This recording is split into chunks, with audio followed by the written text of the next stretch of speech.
What's up, webheads, guys? Happy new comic book day. Let me just tell you, I'm freaking pissed right now. I left early so I could go to the bank so I would get to the shop in time. I never wait more than like 10 minutes at the bank, maybe most. You know how long I had to wait?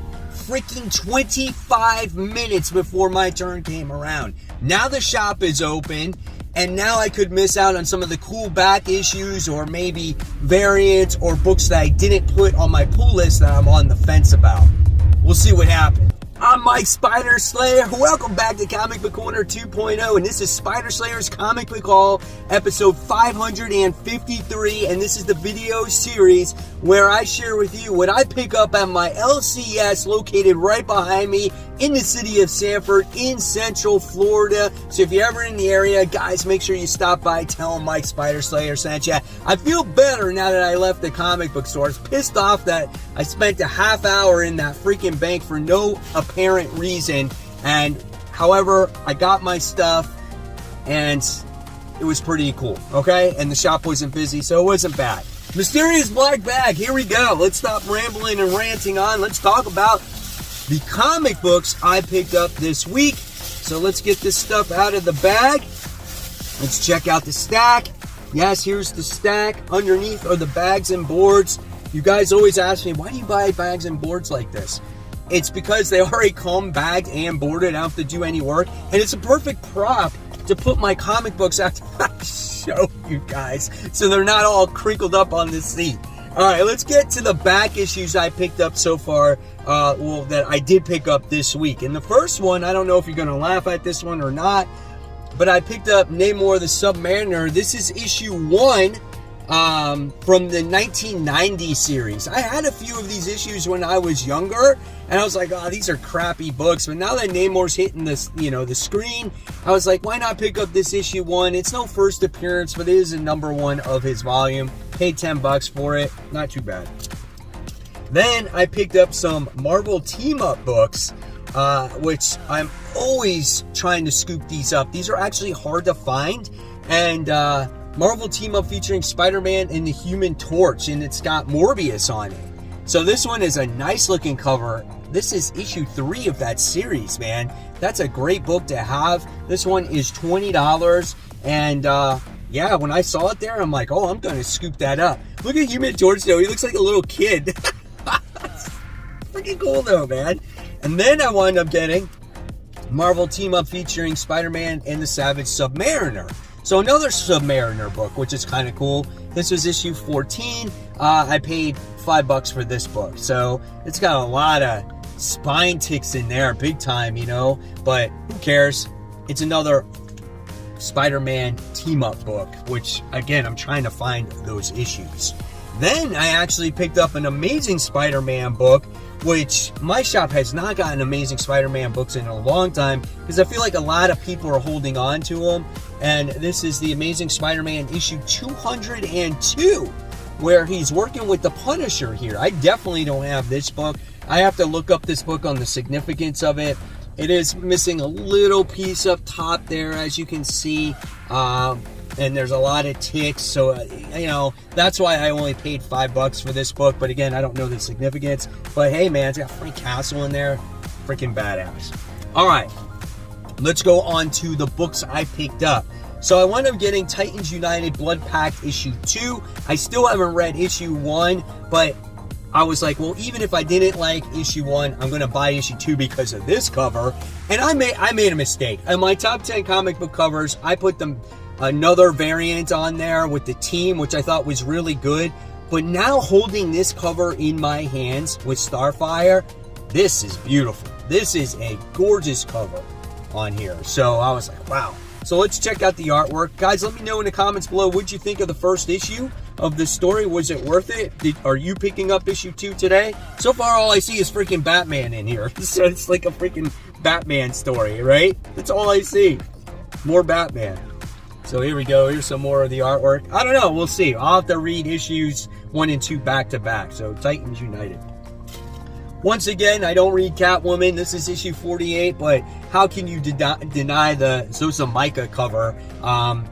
This was also in my top 10 comic book covers. Just look at those eyes, man. That's just insane. But I love like that watercolor style as well. Great facial expression there. And let's check out the artwork in this book here. So yeah, that's what you can expect from Catwoman at this moment in time. So there is that one. All right, so next I wound up getting Deceased, War of the Undead Gods. This is issue 3 of 8. And yeah, this one looks pretty freaking cool too. I love the last issue of this, and I'm going to show you maybe... I can't show you this page. I'll show you this page so it doesn't spoil that much, because this book is like so gruesome and it's just gory at times, and it just makes your jaw drop, and you're just like, oh my god. In the last issue, I was just in awe of what happened with it. This is such a great book. So Deceased, War of the Undead, excuse me, Deceased, War of the Undead Gods, issue 3 of 8. And then with that came the variant cover, obviously an homage to Jim Lee's X-Men. So I had to pick that up as well. So real quick, guys, I want to give a quick shout out to the Facebook group members. If you guys want to become part of a wonderful community, absolutely free, over 1,500 members. Guys, just go on to Facebook, search Comic Book Corner 2.0, Webheads Unite, and like I said, we can talk all day about comics on there, absolutely for free. All right, so let's continue here. We got Flashpoint Beyond, issue 6 of 6. This is the final issue of this little mini-series here, where it got really confusing at the end of issue 5. So we'll see how issue 6 concludes, how this maybe ties into like the Dark Crisis and everything else. Well, this is something you don't see every day. What is happening, dude? Oh my god, insane. We'll see what happens with it. Next, we have Nightwing, issue 97. Pretty cool looking cover here. We're finally done with that first starter arc, and now it has to deal with Babs and Dick, and we'll see what their relationship has in order for them. And what's next for Bloodhaven, and what's next for all these characters, right? Love the character interactions here. Yeah, we'll see what happens. So we have R.L. Stine's Stuff of Nightmare. So if you're a fan of Goosebumps, why not pick up his latest comic book that he created, right? This is out of Boom Studios. Here's some of the interior artwork in here. Again, if you're a fan and you read all those books, why not read this horror book? It's Halloween time, right? Get in the spirit of it. Be scared. Now we have DC's World Finest, issue 8. Always a fantastic book written by Mark Waid. Absolutely phenomenal. Here is some of the artwork in here. And we get to see Superman team up with this boy by the name of David, who came from a different Earth that blew up like Krypton, right? Really cool. And always great character emotions in this book as well. And I want to know if this kid is in it for the long term or what actually happens here. All right. And then next we move on to Marvel, where we have Deadly Neighborhood Spider-Man issue 1. So this is a mini-series. I'll be talking about this on Spider-Man Weekly, which takes place on Fridays, highlighting this book. So here is some of the artwork right here. I don't know if this is my favorite artwork right from the start. This is definitely something different. Oh my god, look at this. This is like next dimension shit, man. It's just like weird. This actually might be pretty cool, man. Just something outside of the box. So yeah, we'll see what happens with Deadly Neighborhood Spider-Man. Pretty cool. All right, next we have Thor. This is issue 28, where we have Thor teaming up or battling Venom here. The last issue was all right. It was kind of a little bit forgettable for me. Again, this is just in between story arcs on what's going to happen with Thor going on in the future. It looks cool though. I can't deny it. Like, look at that. That is pretty neat though. So yeah, we'll see what happens with Thor. Wow, look at that. It's always fun when you get a symbiote in there, you know, doing cool stuff. All right, next we have Gunslinger, issue 13. Such a wonderful book. One of my favorite books of the year, besides like Do a Powerbomb. I never would thought that a Spawn with a gun would entertain me so much But this is such a great book. Like, look at that artwork. Look at that paneling. I mean, so good, right? So here we have it right here. Look at that. So good, man. God, I can't wait to read this. This is another one of those books that takes like 2 minutes to read, you know? All right, and then another book that's going to get you in the mood for Halloween is Crypt of Shadows, issue 1. So this is a pretty thick book. This one costs $5.99, but it has stories with all your favorite Marvel heroes in it. Just that has to deal with scary stories, right? So yeah, so we got that. Let's see what happens as I flip through. Look at that, you got Morbius in there.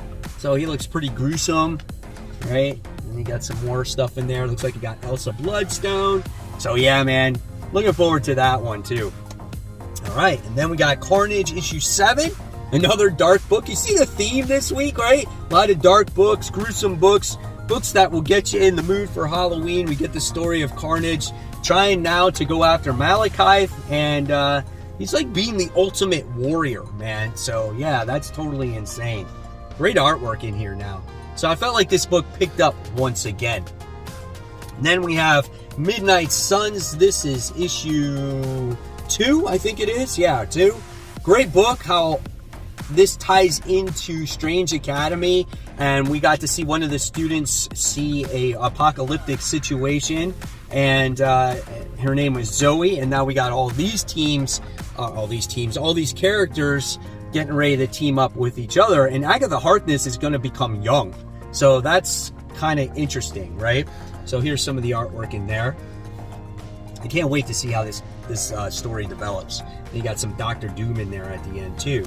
So yeah, really cool stuff. And then I got Predator. Even though I didn't like issue 2 as much as issue 1, look at that cover. That is pretty sweet right there. So we get to see our young, I don't know, what do you want to call her? I guess you want to call her a hero, trying to avenge her parents' death to stop this Predator. And we'll see what happens. Looks like the Predators come after her in this issue. Whether it's the one she's been searching for or not, still yet to be determined. But yeah, we got Predator issue 3. And then we have X-Men issue 16 as Forge goes into the vault, which the last issue was actually really cool. And Forge as a character is pretty neat. I love how he comes up with all his little tricks and his weapons, and now he's going to try to defeat these children of the vaults that tend to evolve past mutants. So yeah, another really cool issue there. And then I didn't pick it up last time, but they still had it on the shelf. 10,000 Black Feathers issue 1 by Jeff Lemire and Andrea Sorrentino. I didn't realize who actually wrote and drew the book until after the fact. So I'm like, oh sweet, because issue number 2 came out as well. So I was like, they got 1, I'm going to buy 2, and I can read them back to back and be caught up with the rest of you guys. Want to know in the comments below what you think of this series as of right now. So there you guys have it. There's the haul for the week. Hopefully you guys enjoyed it. Want to know right here in the comments below what you picked up this week, or in the Facebook group. Either one is fine. And if you love my content, I'll leave you my video for my most anticipated comics and noteworthy comics coming out next week. So make sure you click on that, watch that, create a pull list for yourself. And of course, guys, keep buying, keep collecting, but always remember, read those comic books, even if you're playing Marvel Snap right now, like I am.